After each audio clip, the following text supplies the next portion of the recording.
रुक करेंगे स्पेन की ओर, जहां मुख्यमंत्री डॉक्टर मोहन यादव कार्यक्रम में शामिल हुए हैं। सीना सेराडेल, Shri Sanjay Dubey ji, ACS science and technology, Shri Shivshekhar Shukla ji, principal secretary tourism, Sudam Khade ji, Ilaiyaraaja ji, and my friends who are present here. Thank you, and the kind of welcome we have received in this great city, Barcelona, has been tremendous. It has been a kind of one of the finest cities which can be termed as global cities. I believe more than 100 odd nationality live in Barcelona. We remember Barcelona for 1992 Barcelona Olympics. So thank you, Barcelona, for hosting us. I will start with the great Spanish poet Antonio Machado, and as he says in one of his poems, "Caminante no hay camino, se hace camino al andar." And why I am saying it, Honorable Prime Minister Narendra Modi ji, he quoted this poem, and what he meant by this was that, traveler, there is no road, you make your own path as you walk. Swami Vivekananda ji also said once that nobody else has to take the credit or the blame. We are the makers of our own destiny. So it's a kind of creation of destiny under the guidance of Honorable Prime Minister Narendra Modi ji, and under the guidance of Honorable Chief Minister Madhya Pradesh in Madhya Pradesh. So let me present the case of Madhya Pradesh. So India and Spain have a very good economic and trade relationship. The total trade between Spain and India is around $10 billion. There are 280 Spanish companies operating in India and 90 Indian companies operating in Spain. We do have lots of opportunities, and I am aware, and CGSA will also tell you, and what I am hearing, that India and Spain, through the India-EU trade relationship, which is going to be concluded, I believe, I wish, before the end of this year, it will open new opportunities for Spanish companies in India and Indian companies in Spain. Madhya Pradesh is centrally located in India. It can be termed as central provinces. Once upon a time, its name was central provinces. It's the second largest state in terms of area, fifth largest state in terms of population, and population is 88 million. Population is 88 million. This is much bigger in population than Spain. We produce 2 million. We have 2 million youth population in the 15-29 years cohort. We are the second largest food grain producer in India and largest exporter of wheat in India. We are the second. We are probably the cleanest state in entire country India. We have 32% of forest cover in Madhya Pradesh, and that is around 12% of total national forest cover in India. When you want to invest, Madhya Pradesh can be an ideal destination because we provide you opportunity in diverse fields, and we are not only settled with few fields, but you can have investment in many fields. We have 47% working population, 200,000 graduates every year. We have very low attrition rate. We have a very good work-life balance, and ease of living is of highest order. We have abundance of skilled workforce, abundance of water supply for industries, more than 1,000 million cubic meter at very affordable rates. We are a power surplus state producing 31 gigawatt of electricity, and of which more than 20% share is from renewable energy, that is around 6 megawatt at this point of time. But as Honorable Prime Minister has taken a place to make 550 gigawatt of electricity by 2030, Madhya Pradesh has also taken a place that from 6 gigawatt today, we are going to have 33 gigawatt of renewable energy by 2030. And that way, it will be almost 50% of our entire energy bouquet. We have extensive road network, very good road network of more than 500,000 kilometers. Honorable Chief Minister sir was earlier higher education minister in previous government.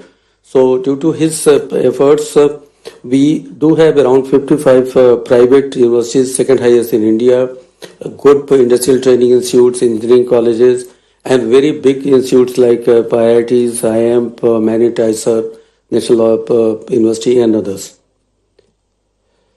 Madhya Pradesh, there are some upcoming and ever-growing industrial land parcels, landscapes, investment zones. PM Mitra Park is integrated textile park. It's a dream project of Honorable PM Sir and Honorable CM Sir. We have in this park more than 2,000 acres of land. It will have a 12 megawatt solar park just made for it. It will have zero liquid discharge, common effluent treatment plant, SCADA facility, IoT, housing units for workers, and land, power, water at a very affordable rate. We are also working in power and renewable energy zone Narmadapuram, where we started this project in March 2023, and the first production is going to start before 31st March 2026. We give land, power, water at very, very affordable rate. We have other very important industrial places. Vikram Udyog Puri and Medical Devices Park in Ujjain is coming up very well. We are working to have the second part of Vikram Udyog Puri Ujjain. We are having plastic park, leather and footwear park, pharma and chemical zone. So whatever there that is in your mind, you can have it there. We have incentivized our industries to the fullest possible level to make a very good ecosystem. 50% capital expenditure, 100% stamp duty waiver, 50% green industrialization for private players if they make their own private industrial zones. We are giving 40% of capital subsidy, and on that capital subsidy we give you employment, export, priority area, FDI multiples. That is 1.5, 1.3, 1.3 and 1.2. So if there is a foreign direct investment, you are going to get 20% more capital subsidy support, assistance for green industrialization, assistance for export freight, expenditure on research and development is going to be recuperated by government, and industrial housing, if you are doing a project, then you can have VGF also. Madhya Pradesh, I will tell you that it's a place of peace and tranquility, and that is reflected in our own, in our whole labor scenario. We are the first state in entire country to have labor case management system, and we have 0 man days loss in past 10 years. You have avenues for investment in medical devices, textile and garments, footwear and leather, renewable energy and power and renewable energy equipment manufacturing, EV and automobile, aerospace and defense, agri, food and dairy processing. So you have options everywhere for Madhya Pradesh. Finally, this is my last slide. The kind of trust Madhya Pradesh develops with investors and the kind of trust investors have in Madhya Pradesh. The greatest example is of Volvo Eicher, a company from Sweden working with Eicher Group. So they started their business in 1986, and till last year, they have invested around $1 billion per annum, implying more than 40,000.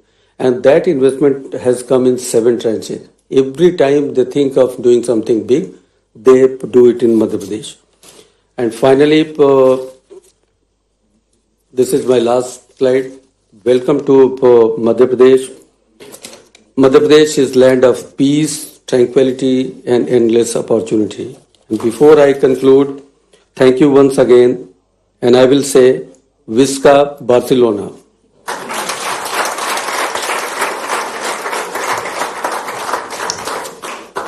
Thank you, sir, for such an insightful presentation on Madhya Pradesh's progressive investment climate and vision for the future.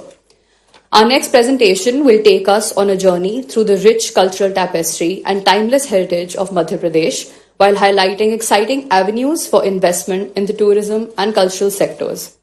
It is my pleasure to invite Shri Shivashekhar Shukla ji, Principal Secretary, Department of Tourism, Government of Madhya Pradesh, to address this esteemed gathering.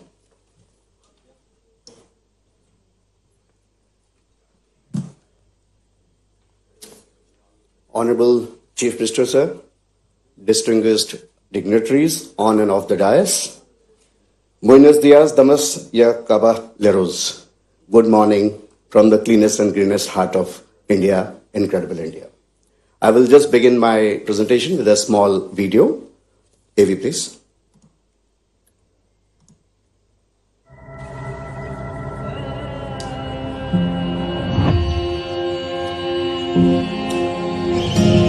When I open my eyes to a day of glee, nature's abode is where I want to be. Enchanted by its scenic charms, I desire to bask in its blissful arms.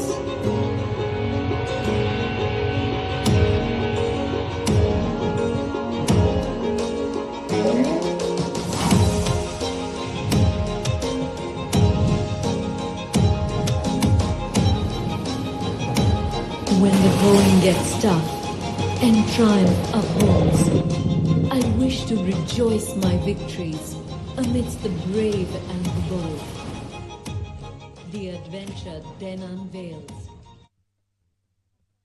National trade unit माननीय संजय दुबे जी, माननीय शिवशेखर शुक्ला जी, राघवेंद्र सिंह जी, सुदाम खांडे जी, इलैयाराजा जी, नमस्ते Barcelona.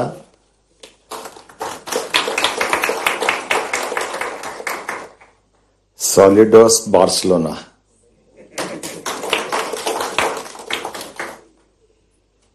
मैं Europe की आंख Barcelona को भारत की ओर से, भारत के हृदय स्थल मध्य प्रदेश की ओर से आपको नमस्कार करता हूं, आपको प्रणाम करता हूं।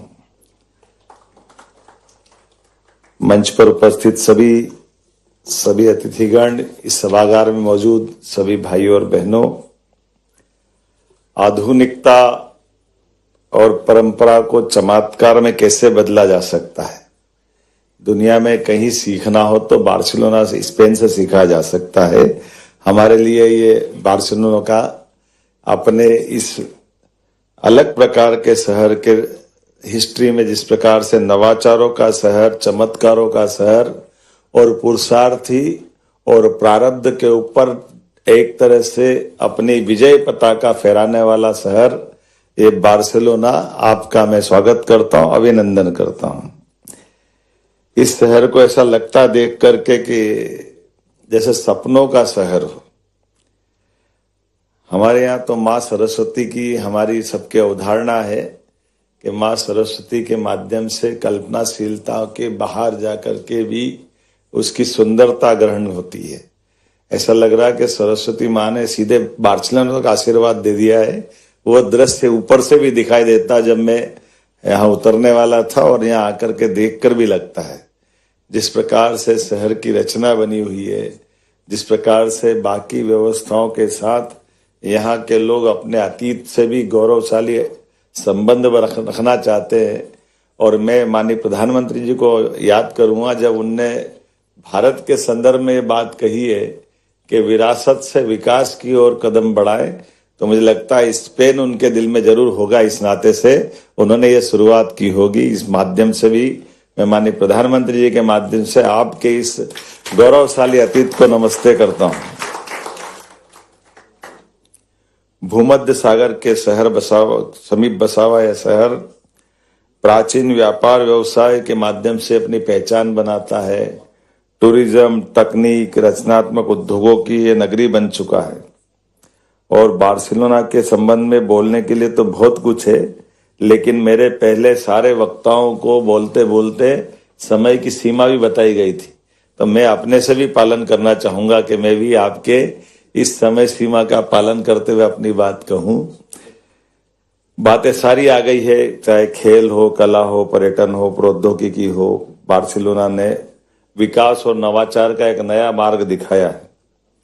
जिस प्रकार से बार्सिलोना ने वैश्विक नवाचार और संस्कृति को प्रोत्साहित किया है, मध्य प्रदेश भी स्थिर शासन, सरल प्रक्रियाओं और तेज निर्णयों की क्षमताओं के आधार पर दुनिया का विश्वास जीतने में ठोस कदम उठा रहा है। मैं ये आपको ये आश्वस्त कर सकता हूं राज्य सरकार के मुखिया के नाते से। हमारे लिए भारत के संदर्भ में तो सारी बातें आई चुकी है। दुनिया की सबसे बड़ी चौथी अर्थव्यवस्था में भारत अपने स्थान पर है और कुछ समय बाद ये तीसरे स्थान तक भी अपने परिश्रम और पुरुषार्थ से पहुंचेगा। ये माननीय नरेंद्र मोदी जी का चमत्कार, माननीय प्रधानमंत्री जी का चमत्कार दुनिया देख रही है, एहसास कर रही है। उनकी प्रेरणा से make in India, digital India, startup India, ऐसे कई औद्योगिक विकासों की नई दिशाएं प्रारंभ हुई है। दोनों देशों के स्पेन के संदर्भ में अगर कहूं तो भारत और स्पेन के दोनों के बीच लोकतंत्र, नवाचार, मानवता के साझा मूल्यों पर दोनों देश खड़े दिखाई दे रहे हैं। हमारे द्विपक्षीय व्यापार में भी 9 बिलियन अमेरिकी डॉलर को हमने पार किया है। 230 से अधिक स्पेनिश कंपनियां भारत में सक्रिय है और 80 तो भारत से आकर स्पेन में सक्रिय है। C-295 एयरक्राफ्ट डील जैसे रक्षा समझौतों ने हमारी तकनीक, सहयोग और औद्योगिक विकास को नई गति दी है। डिफेंस सेक्टर में भी हमारी ऐतिहासिक साझेदारी हुई है, जिसमें कई सौ विमान या कई प्रकार की हमारी आपस की व्यापारिक संभावनाओं पे हमने अपनी ठोस गति बढ़ाई है। मध्य प्रदेश के संदर्भ में अगर मैं कहना चाहूंगा तो ऐसा लगा कि यहाँ जिस प्रकार की मध्य प्रदेश की और स्पेन की हमारी यात्रा प्रारंभ करने के पहले जो कल्पनाशीलता थी, मुझे लगा कि वो सच्चे अर्थों में कई देशों में गया, लेकिन सबसे ज्यादा आनंद कहीं आया तो स्पेन में आपके बीच मिलकर के आनंद आया। मुझे इस बात की प्रसन्नता है। एक एक चीज स्पेन ने अपने सभी प्रकार के अलग अलग सेक्टर में, इंडिटेक्स में जब मैं कल गया था तो काटन तो हमारा, और काटन के माध्यम से कपड़े की दुनिया में बेताज बादशाह बनने की जो क्षमता यहाँ हासिल हुई है, ऐसा लगा दो बिछड़े भाइयों की ताकत का एक बड़ा मुकाम हमारा रेडीमेड गारमेंट्स का या टेक्सटाइल का भी है। ये मुकाम मुझे यहाँ आके अपने आत्मविश्वास को और मजबूत करने का मौका मिला है।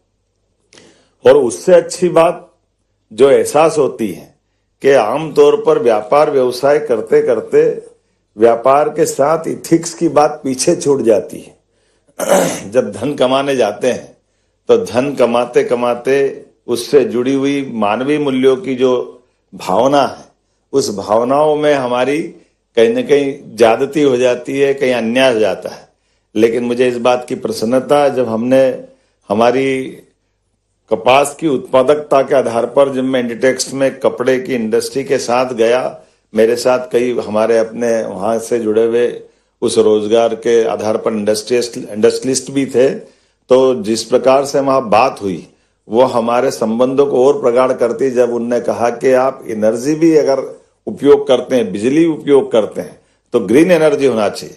और जब हमने उनको बताया कि आपकी लिमिट क्या है, तो उन्होंने कहा 35-40 तक उनने लिमिट ग्रीन एनर्जी से सब कुछ उत्पादन का है। हमने कहा ये 30-40 की छोड़ो, हमारे यहाँ 3 साल के अंदर हमारे सभी प्रकार के किसानों के लिए 32 लाख सोलर एनर्जी के पंप हम देने वाले हैं। हम उसी भाव से आगे बढ़ रहे हैं जिस ढंग से आपकी कल्पना है। और केवल एक नहीं, मध्य प्रदेश के अंदर हमारी जितनी कुल उत्पादकता बिजली की है, उस उत्पादकता में आधी से ज्यादा ग्रीन एनर्जी हम अपने सोलर से, विंड से, पावर स्टोरेज से न केवल देश के लिए बल्कि दुनिया के लिए एक आदर्श राज्य बनने की तरफ हम ठोस कदम बढ़ा रहे हैं। मुझे इस बात की प्रसन्नता है। जब जैविक कपास की बात आती है, सभी प्रकार की फसल उत्पादन की बात आती है, सभी क्षेत्रों में समान रूप से मध्य प्रदेश ने अपनी गति बढ़ाई है। और इसी के साथ साथ अपनी हमारी अपनी भावनाओं के बलबूते पे देखें। मैं आबादी का रेशो जोड़ रहा था कि बदलते दौर में भारत ने क्या प्रगति की है। हमको गर्व होता है ये सुनकर के कि इसी देश भारत ने, आप पूरे यूरोपियन सभी देशों की आबादी जोड़ लो तो लगभग 74 करोड़ की आबादी अपने यूरोपियन देशों की है, लेकिन भारत 80 करोड़ लोगों को अपने संसाधनों से निःशुल्क अपना भोजन कराने के सामर्थ्य रख रहा है। ये हमारे लिए गौरव की बात है, जिस आधार पर भारत अपनी गहराई बता रहा है। जितनी आबादी हमारी स्पेन की है, इतने लोगों को तो आवास देने का संकल्प माननीय मोदी जी के माध्यम से कि हाँ, निःशुल्क आवास हमारे लोगों को देने के लिए अपनी क्षमता होना चाहिए। उसमें से बड़ा आंकड़ा मध्य प्रदेश की तरफ से भी हमने अपना कंट्रीब्यूशन मिलाते हुए खड़ा कर दिया है, जिसके आधार पर हमारी जो जीवन के मूलभूत अधिकारों के लिए मनुष्यता के साथ संबंध होना चाहिए, तो न केवल उनके खाने के, रहने के, उनकी अपनी बाकी पढ़ाई से लेकर के सभी व्यवस्था तक, लेकिन आपने उससे आगे बढ़ते हुए हमारे प्राकृतिक रूप से भी उन बातों का आग्रह किया है जो हजारों लाखों साल से भारतीय अपने उन प्राकृतिक संबंधों के बलबूते पर संस्कृति को लेकर के दुनिया में अलग से गौरव हासिल करते आए। इसलिए इकबाल ने कहा कि कुछ बात है कि हस्ती मिटती नहीं हमारी। वो कुछ बात में एक महत्व की बात यही है जो जियो और जीने दो में विश्वास करती है। हमारे साथ ये साझा संबंध न केवल व्यापारिक दृष्टि से बल्कि मानव मूल्यों की दृष्टि से भी ऐतिहासिक रोल अदा करेंगे। इस नाते से आइए, स्पेन अब उस तरफ बढ़ रहा है जिस तरफ की संभावना हमने वैश्विक नक्शे पे आज के दौर में देखी है कि आज यूरोपियन देशों के लिए अगर सबसे सही राह पे चलने वाला एक साझेदार की बात करेंगे तो हमारा भारत उस दिशा में अपनी भूमिका अदा करने के लिए तैयार है, जिसकी वर्षों से इंतजार था। और भारत के साथ यशस्वी प्रधानमंत्री के नेतृत्व में मध्य प्रदेश भी कदम से कदम मिला करके उसी प्रकार से बढ़ रहा है, जब न केवल हमारे टूरिज्म में बल्कि नई टेक्निक में, अलग अलग प्रकार के एजुकेशन के सेक्टर में, हेल्थ के सेक्टर में, फूड इंडस्ट्री, और खासकर आज जब मैं यहाँ सवेरे उस मार्केट में गया जहाँ हमने खास करके आपके यहाँ के सभी प्रकार के फल, फूल, सब्जी, उसके मार्केट के आधार पर जो रचना बनाई है, हमने तो वहीं बात भी की थी। और ये उसी प्रकार से जब हमारे अपने ये जो फूड सप्लाई चेन को संभालते हुए दुनिया के अंदर एक अलग प्रकार से स्पेन ने अपनी जगह बनाई है, तो डेटा सेंटर में भी कल हमने जो निर्णय किया और हमारी काम करने की गति भी आपको दिखाई देगी कि कल हमने डेटा सेंटर का, उनकी टेक्नोलॉजी को समझने का प्रयास किया और आज मध्य प्रदेश सरकार की ओर से एमओयू कर लिया है। ये बदलते दौर में भारत के अपनी प्रगति का ये प्रमाण भी। और कितना अच्छा लगा जब वो हमारे साझेदार ने हमारी भारतीय टाई को गौरवान्वित किया। हमारा सबका 56 इंच का सीना हो गया कि हाँ, आज के इस दौर में हमारे अपने उत्पाद को लेकर के एक आत्मीयता का रिश्ता भी बनाने की जरूरत है और ये बाकी लोगों को प्रेरणा देने की जरूरत भी है। मैं आज के इस अवसर पर बोलने के लिए तो बहुत कुछ बोल सकता हूँ, लेकिन फार्मास्यूटिकल्स और हेल्थ केयर से लगा करके बायोटेक क्लस्टर और कई प्रकार के सेक्टर में हम काम कर रहे हैं।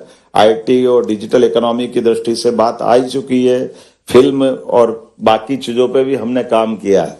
मैं अगले साल 2025 तो जो चल रहा हमारा उद्योग और रोजगार का वर्ष है, आने वाले 2026 के लिए भारत स्पेन सांस्कृतिक सहयोग के लिए हमने वर्ष निश्चित किया है, जिसके माध्यम से स्पेन के साहित्यकार, कलाकार, विद्वानों को भारत में आमंत्रित करके हम आपस में इस खास करके स्पेन फिल्म कमीशन के साथ हमने एक एमओयू किया जिसपे हम ठोस कदम उठाएंगे। मैं खेलों के लिए भी कल लालिना और यहाँ के भी ऐसे कई सारे फुटबॉल के एसोसिएशन से भी बात कर रहा था और हमने कहा कि भविष्य में ओलंपिक में हमारे यहाँ कई प्रकार के अलग अलग क्लबों के साथ विभिन्न खेलों में भी एक दूसरे से साझा रूप से हम आगे बढ़ सकते हैं। बोलने के लिए तो बहुत कुछ है, लेकिन करने के लिए बहुत थोड़ा समय है। मैं मान के चलता हूँ, थोड़ा ज्यादा मत बोलो, थोड़ा बोलो और ठोस काम करो। इस भाव के नेत करते हुए अपनी बात को समाप्त करता हूँ। पुनः आप सबका अभिनंदन करता हूँ। बहुत बहुत धन्यवाद। भारत माता की जय।